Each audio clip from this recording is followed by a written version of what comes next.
Dunavant, graduated in 1983, and I studied accounting.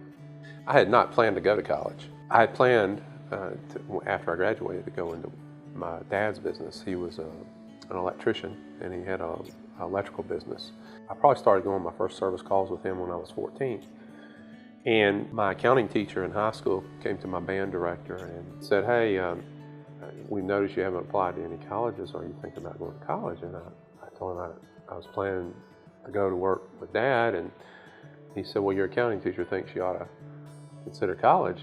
My dad, he had 4 children, and they were all in private school. So college affordability was a real challenge. The thing about the CBU professor is they just pour themselves into you, and I was very blessed to have that. The guy that stands out the most is Mr. Tansey. He was a mentor. He got me my internship in accounting. He really guided me. And I think it's his personal preparation of me that helped me navigate the CPA exam on my first try. I enjoyed my business law class with Dr. Parker. He's still at the university. He was just so intriguing to go in the way his teaching style was. Socially, though, there were lots of things for all the student body to do. Lots of dances, lots of activities on campus. There was just always something happening on a Friday or Saturday night at campus, and I really enjoyed that part. I worked at a little accounting firm called Bell & Dean. During the year, they had me on a program that I could do work study at the university. In the summers, I did really well. I was a union electrician, so I was an apprentice. So I made good money during the summer, and that would help me get through the school year, help me pay for my tuition, that kind of thing. What's interesting to me is to look at the success of my friends that went to CBU and think that little university generated a lot of people that are very successful in this community, because I have friends that are non-CBU grads that went off to college, whether it be to one of the big SEC schools or whether it was to an Ivy League school, and they come back and they see the quality of what comes out of this university because they're working alongside it in the marketplace, and they go, "Wow, I really didn't appreciate what we had here in Memphis." And this all came home to me here recently when I realized, wow, how did the school operate back then versus how it operates today? And I get to see that primarily from my viewpoint on the board. Steve graciously funded a new career services office, which has allowed our staff to provide a professional space for both our employers and our students, which will help the university make sure that we are conveying a professional image across the Memphis community. This space has allowed us to connect employers to students on a very regular basis, which helps them get job and internship opportunities.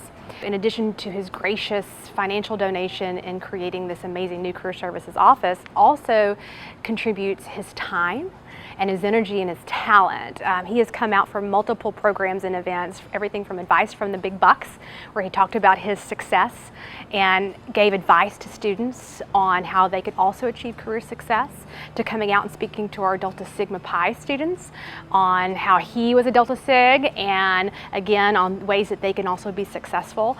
But even in addition to the programs and the events, he will also meet with students on a regular basis who are interested in accounting by providing one-on-one guidance to them. And so he goes above and beyond in providing resources, both financially as well as his time and talent, to making sure that our students are achieving their career goals.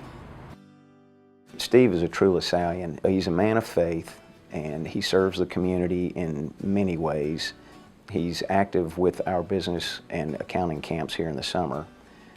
He supports them both with his gifts to the university and with his time. He brings a vast knowledge of accounting and business that these students are able to see and hear from Steve, and you don't get that at other schools.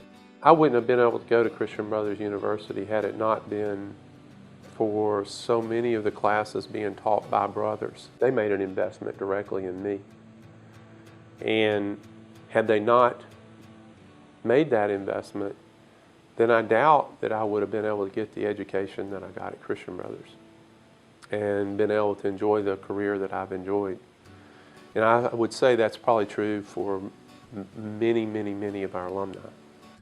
We've had the fortunate thing of hiring a lot of students that come from Christian Brothers University in accountancy, and we have a lot up here. I think we're right behind FedEx in the number of accounting students.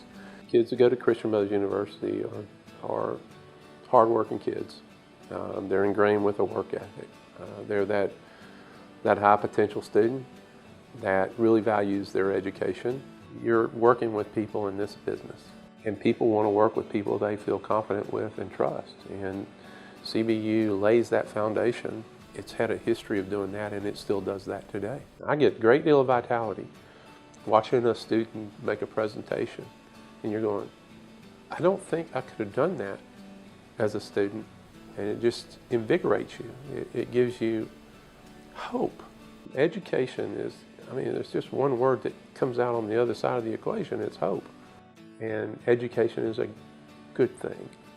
And so giving to that, and both in terms of time and resources, that's rewarding. It's not a burden, it's a reward.